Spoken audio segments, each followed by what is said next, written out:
Jesus guides the heart, guides people through their heart. And you have a choice, you have a free will to listen to this or to ignore it and not listen to this. But you have a choice. It will not be done for you.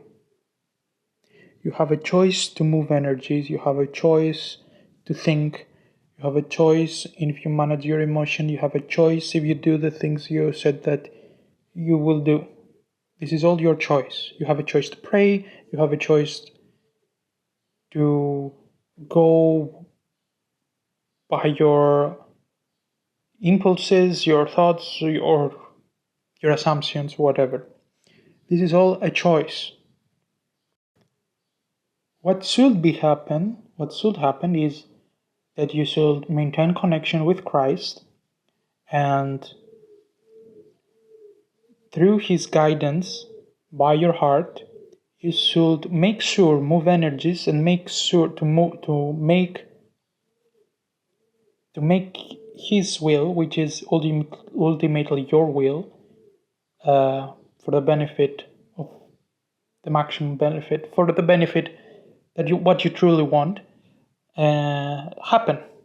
That's what should happen theoretically, not theoretically.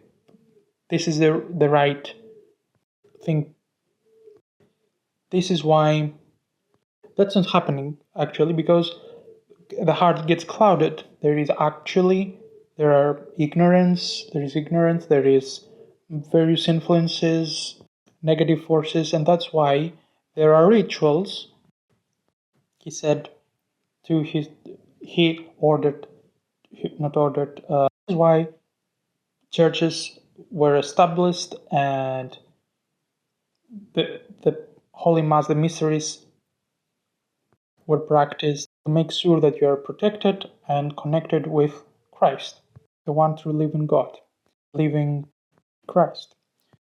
That's not to take away your free will. It does not mean that you just do nothing, because the right of freedom makes other people misuse it, and that actually means the opposite. That means that you should act, that you should push and do things, and will is important for that reason. But you do not try, and that brings me to hypocrisy number 1, which is the neglect of the physical and the embrace of the spiritual. This is what usually dogma preaches. Avoid the life of apparently physical relations, and just stay connected and everything will evolve and be right. That's a misdirection. That's not how it is. Literally, you are spiritual is you assume it. You have your experience and you tools to go deeper into that experience, and you have heard about spirituality, and of course you try the practices to explore it, etc. But the reason you do that and explore the spiritual higher levels of existence is to get a subtle answer and solution to solve and bring it forth here and solve hard problems, hard things right here. It's not to go in another world. They keep you waiting like that. Someone will come, someone will save you. Nobody is coming. Everyone is here. You're already saved in a way. Not in a way. You have a choice to save yourself, to save humanity, to save what matters and what is important. Don't wait. Don't ask permission for what is right and needed. Also, that separation between spiritual and physical. Usually, it's branded like, don't care about the world. Yeah, right. Don't care about the opinion, what other people say, the idea of the world, the description, whatever you want to call it, to push the true will from the heart. But you can't avoid the world. You don't avoid the world.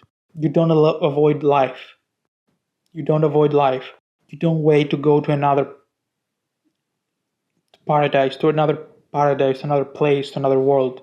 Not because those things not there as dimensions or as levels of as states of being, but because that is definitely that's not what to do, what you're here to do. It is not what you're here for. It's not what the reason of all this evolution and fights, sacrifice was made for you to stay put and wait for someone to rescue you, to save you. Christ is the Savior. He saves everyone. And you have a choice now. And when people say that, it's like they do not want for you to have a choice. And they do this through the fear of the punishment. Like, if you don't do this, if you don't wait, if you don't, like, you're going to get punished, you're going to go to hell, you're going to go to this or that. You need to understand that those things are first and foremost states of being.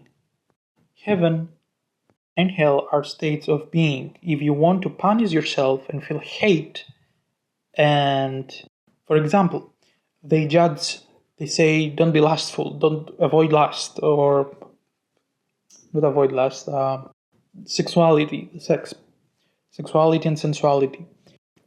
When you do that, when you make someone believe that if they feel lust, that they're going to get punished, it's another way of saying that to say to them that you cannot be in your body. Or in another way, to say to them that you cannot be present. And that way they never go to any heaven, to any blissful paradise state.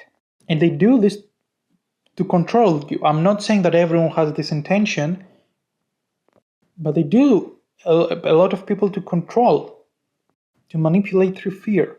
That's why they fear women. That's why there is oppression, so much oppression towards them. That's the hypocrisy now number 3. That was the second.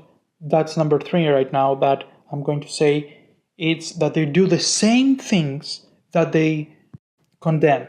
They, dogmatic persons, they look after their own like others, and they don't care about others. They do the same thing that they condemn. It's like, if you have watched also the movie The Wizard of Oz, it's like the same thing. They ramble about how much more they know, or not they know, how great they are, and how much you get punished, and fear and terror. But the solution to all of this is to access truth on your own. You can do this. You can have access to truth. No one has special access to their own being. Thank you for watching.